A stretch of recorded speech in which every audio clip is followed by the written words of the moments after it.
Boa noite. Depois de 2 anos e 8 meses na prisão, o ex-goleiro Bruno volta ao banco dos réus. Ele é acusado do sequestro e morte da ex-amante Elisa Samúdio. No primeiro dia de julgamento, Bruno chorou 2 vezes. Então vamos direto à Contagem, na região metropolitana de Belo Horizonte, onde está o repórter Eduardo Ribeiro, que acompanha o julgamento. Eduardo, boa noite. A previsão era de que esse julgamento se estendesse por até mais de uma semana e agora já se fala em resolver tudo em 3 dias. Por quê? Ana, boa noite para você, para o Celso e para todos. Bom, o fato é que a defesa do ex-goleiro Bruno acreditava na possibilidade de adiar esse julgamento com base num debate sobre a certidão de óbito de Elisa Samúdio, que foi expedida em janeiro, agora pela juíza Marixa Rodrigues. Quando a defesa fracassou nessa tentativa, passou a dispensar quase todas as suas testemunhas, agilizando o processo, antecipando o debate. A defesa alega que as suas testemunhas não acrescentariam nada de grande novidade na defesa do réu, por isso decidiram dispensá-las. Nós vamos entender agora, inclusive, daqui a pouco com mais profundidade, como deve ser decidido o futuro do ex-goleiro do Flamengo nas mãos de 5 mulheres e 2 homens, os jurados de fato desse julgamento que começa agora aqui em Contagem. Vamos ver como foi a chegada de Bruno aqui ao tribunal. Algemado e mais magro, o ex-goleiro deixou a penitenciária pouco antes das 8 horas da manhã. Escoltado pela polícia, em 15 minutos, Bruno chegava a um dos portões laterais do Fórum de Contagem. A ex-mulher dele, Daiane, entrou pela porta da frente, acompanhada dos advogados. Tem alguma coisa a declarar agora? Dá uma palavrinha pra gente, qual que é a expectativa? O promotor Henry Castro ainda nem havia entrado no fórum com centenas de páginas do processo, quando lá dentro os advogados de Bruno já tentavam adiar o julgamento, por causa da certidão de óbito de Elisa, expedida no começo do ano. A juíza, a doutora Marixa, de quem eu tenho muito carinho e respeito, não tem poderes, não tem competência para arrumar atestado de óbito. Instantes antes da entrada dos jornalistas, Bruno recebeu um lenço do advogado. O réu, que amparava as lágrimas de forma tímida, em nada se parecia com o preso que 2 anos atrás caminhava descontraído entre um depoimento e outro. Acredito que o Bruno não vai ser tão bobo de não querer aceitar um acordo e confessar a parte dele. Aliás, não precisa nem confessar. Todo mundo já sabe que foi o Bruno que mandou matar, porque o Macarrão entregou. À tarde, novidades. A defesa de Bruno abriu mão de 4 das 5 testemunhas convocadas. Uma tática para antecipar os debates. E com a ausência de Jorge Luiz Rosa, o primo do ex-goleiro, que descreveu o assassinato de Elisa à polícia, também a acusação perdeu uma testemunha importante. Mas, Eduardo, como é que a justiça chegou à conclusão de que Elisa Samúdio está morta e até liberou o atestado de óbito, né? Se até hoje o corpo da jovem não foi encontrado?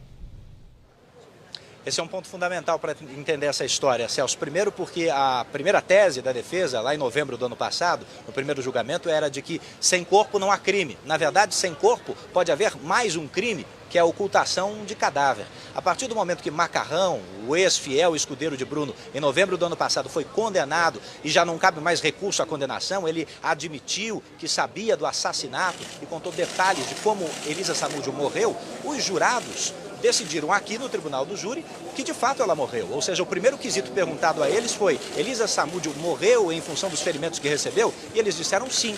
A partir do momento, então, que um Tribunal do Júri reconhece a morte de alguém, a Justiça pode documentar essa morte com a certidão de óbito. E aí já existe uma materialidade direta, já existe o fato concreto que pode ser levado agora a prejudicar Bruno no julgamento que está começando agora. Só que este é um caso que se arrasta há quase 3 anos. E nós vamos entender agora quais as outras ilegalidades que inclusive podem ser investigadas na condução do processo. A reportagem de Fabiano Oliveira.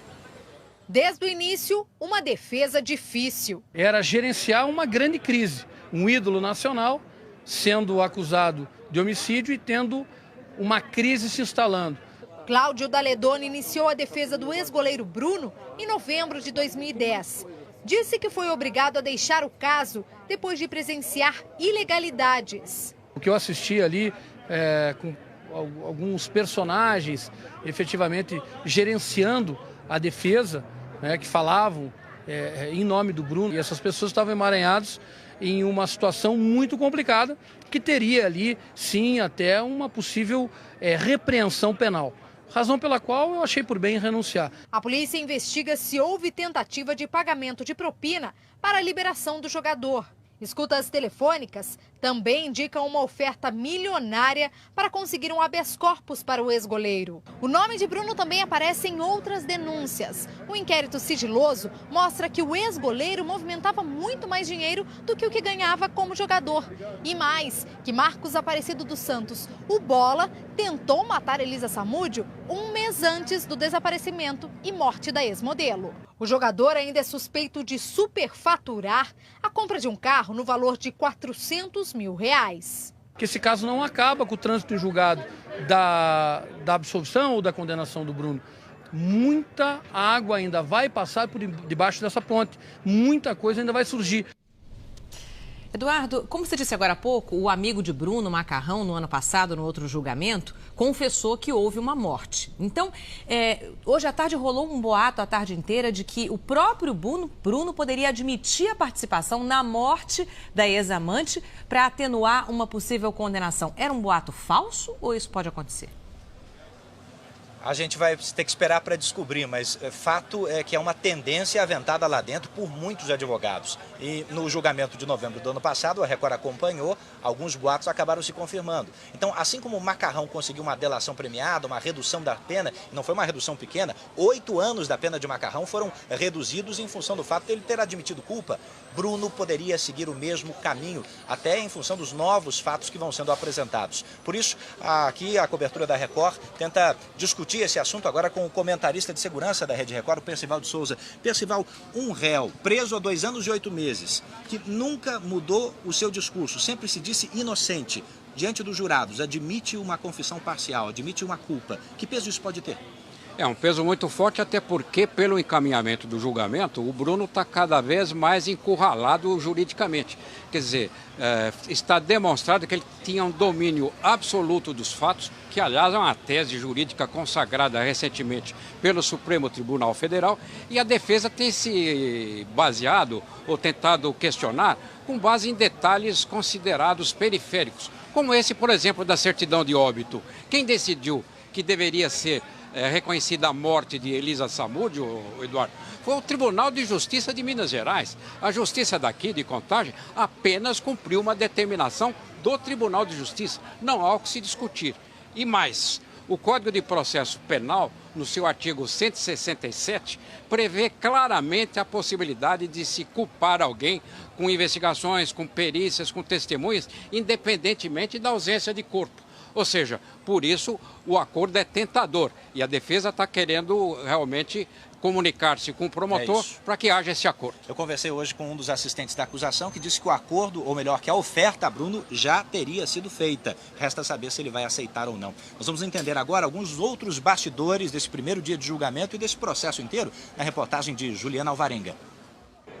Jornalistas montaram um verdadeiro acampamento na porta do fórum. No início da manhã, a expectativa aumentava a cada minuto. De repente, correria. Era a chegada de Daiane dos Santos, ex-mulher de Bruno, acusada de sequestro e cárcere privado de Bruninho. Muitos vieram só para dar uma espiadinha. Todo mundo vieram, eu peguei e falei, deixa eu dar uma passada para ver o que está acontecendo. Carlos vende picolé há mais de 5 anos na região e nunca lucrou tanto. As minhas vendas aumentaram mais ou menos 60%. A polícia está em peso aqui no fórum. Cerca de 150 militares reforçam a segurança dentro e fora da sala do julgamento.